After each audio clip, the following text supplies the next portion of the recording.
साल 2025 का जनवरी महीना था और पूरे भारत में प्रयागराज महाकुंभ की तैयारियां जोरों पर थीं।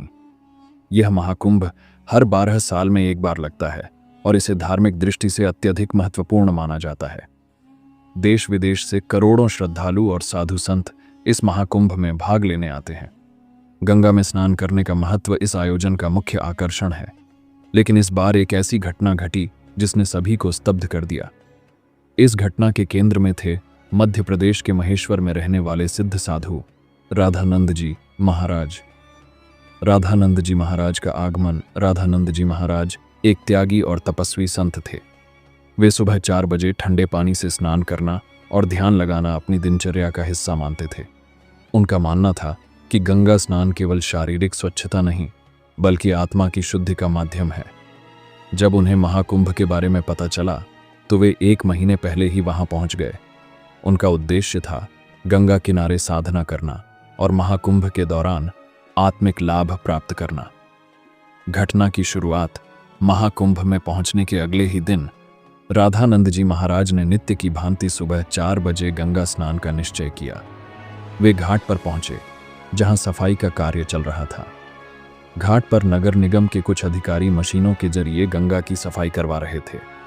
जब महाराज ने अपने वस्त्र उतारकर गंगा में प्रवेश करने की कोशिश की तो वहां खड़े अधिकारियों ने उन्हें रोक दिया। अधिकारी बोले, स्नान करने का यह समय नहीं है, सफाई का कार्य चल रहा है, आप सुबह के बाद स्नान करें। राधानंद जी ने विनम्रता से कहा, मैं नित्य 4 बजे स्नान करता हूं, मेरे एक बार गंगा में उतरने से सफाई कार्य में कोई बाधा नहीं आएगी। लेकिन अधिकारी झुंझला गए और अपशब्द कहने लगे, तुम जैसे लोगों के कारण व्यवस्था बिगड़ती है। अभी कोई नहीं नहा रहा तो तुम क्यों नहाना चाहते हो? संत का धैर्य और चमत्कार की शुरुआत अधिकारियों के अपमानजनक व्यवहार के बावजूद राधानंद जी महाराज ने धैर्य नहीं खोया। उन्होंने कुछ नहीं कहा और घाट पर ही ध्यान अवस्था में बैठ गए। तभी सफाई कार्य में समस्या शुरू हो गई। सफाई में लगी सभी मशीनें अचानक बंद हो गईं। अधिकारी और कर्मचारी घबरा गए। मशीनों की जांच की गई, लेकिन कोई खराबी नहीं मिली। इंजीनियरों को बुलाया गया, जिन्होंने मशीनें खोलकर देखा, लेकिन सब कुछ सही था। फिर भी मशीनें चलने को तैयार नहीं थीं। रहस्य का खुलासा जब इंजीनियरों में से एक ने ध्यान अवस्था में बैठे राधानंद जी महाराज को देखा तो वह तुरंत उनके चरणों में गिर पड़ा। उसने बताया, ये महेश्वर के सिद्ध संत हैं, इन्होंने बचपन में मेरे प्राण बचाए थे।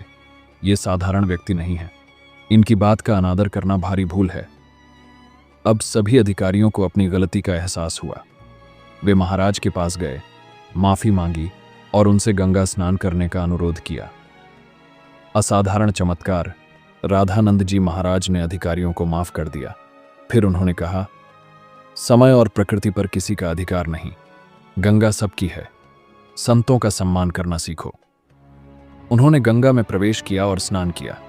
जैसे ही उन्होंने स्नान पूरा किया, बंद पड़ी सभी मशीनें अपने आप चालू हो गईं। अधिकारी स्तब्ध रह गए। राधानंद जी महाराज ने कहा, गंगा में स्नान केवल शुद्धिकरण का माध्यम है, लेकिन सच्चा शुद्धिकरण मन में होनी चाहिए। अहंकार और अपमान से बचो। राधानंद जी महाराज का चमत्कारिक स्नान। जब राधानंद जी महाराज ने गंगा में स्नान किया तो उनके तप और आशीर्वाद का प्रभाव तुरंत स्पष्ट हुआ। जैसे ही उन्होंने जल में डुबकी लगाई, पूरे घाट का वातावरण बदल गया। गंगा का पानी और अधिक शांत और निर्मल प्रतीत होने लगा। मशीनों का ठीक होना सिर्फ शुरुआत थी। लोगों का कहना था कि गंगा के जल में एक अद्भुत ऊर्जा का प्रवाह महसूस किया गया। जिन भक्तों ने उस समय घाट पर इस घटना को देखा, उन्होंने इसे साक्षात चमत्कार माना। अधिकारियों का हृदय परिवर्तन। अधिकारियों ने महसूस किया कि उनका व्यवहार गलत था। उनका अभिमान पूरी तरह से टूट चुका था। उन्होंने राधानंद जी महाराज से कहा, महाराज, हमसे भारी भूल हुई है, हमें माफ कर दीजिए। कृपया हमें सिखाइए कि संतों का सम्मान और सेवा कैसे की जाए। महाराज ने मुस्कुराते हुए उत्तर दिया, संतों का सम्मान उनके चमत्कारों के कारण मत करो, उनका सम्मान उनके त्याग, तपस्या और समाज को दिए गए मार्गदर्शन के लिए करो। गंगा जैसी पवित्र नदी केवल एक जलधारा नहीं, बल्कि आत्मिक शक्ति का स्रोत है। इसे स्वार्थ और अहंकार से दूषित मत करो। घटना का प्रभाव उस दिन के बाद से पूरे घाट का माहौल बदल गया। जो अधिकारी पहले सिर्फ अपने काम में व्यस्त थे, वे अब साधु संतों के प्रति अधिक श्रद्धा और सेवा भाव रखने लगे। घाट पर आने वाले हर व्यक्ति ने राधानंद जी महाराज की कथा सुनी और उनसे प्रेरणा ली। साधुओं का महत्व, महाकुंभ जैसे आयोजनों का महत्व केवल गंगा स्नान या धार्मिक कर्मकांडों में नहीं है। यह आयोजन हमें धर्म, विनम्रता, सेवा और आत्मशुद्धि का पाठ पढ़ाता है। राधानंद जी महाराज की इस घटना ने महाकुंभ के इस संदेश को और भी गहरा बना दिया। स्नान के बाद राधानंद जी महाराज घाट पर खड़े हुए और उन्होंने वहां मौजूद सभी श्रद्धालुओं और अधिकारियों को संबोधित किया।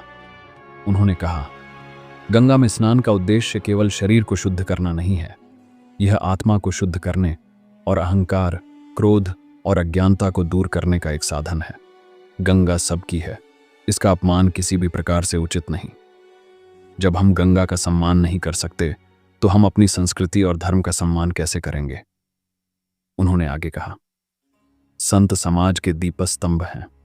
उनका मार्गदर्शन समाज को सही दिशा में ले जाता है। लेकिन यह जरूरी नहीं कि हर संत चमत्कार दिखाए।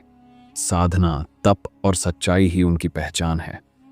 अगर किसी का अपमान किया जाता है तो यह प्रकृति और धर्म के नियमों का उल्लंघन है, और जब ऐसा होता है तो प्रकृति खुद इसे संतुलित करती है। यह सुनकर सभी अधिकारियों ने विनम्रता से सिर झुका लिया। उन्होंने राधानंद जी महाराज से आशीर्वाद मांगा और वादा किया कि भविष्य में वे गंगा और साधु संतों का हमेशा सम्मान करेंगे। इस घटना के बाद यह कहानी आग की तरह फैल गई। महाकुंभ में आए लाखों श्रद्धालु इस घटना को सुनने के लिए घाट पर जमा होने लगे। राधानंद जी महाराज से मिलने वालों की संख्या दिन प्रतिदिन बढ़ने लगी। यह घटना केवल एक चमत्कार नहीं थी, यह समाज को एक गहरा संदेश दे गई। गंगा का महत्व।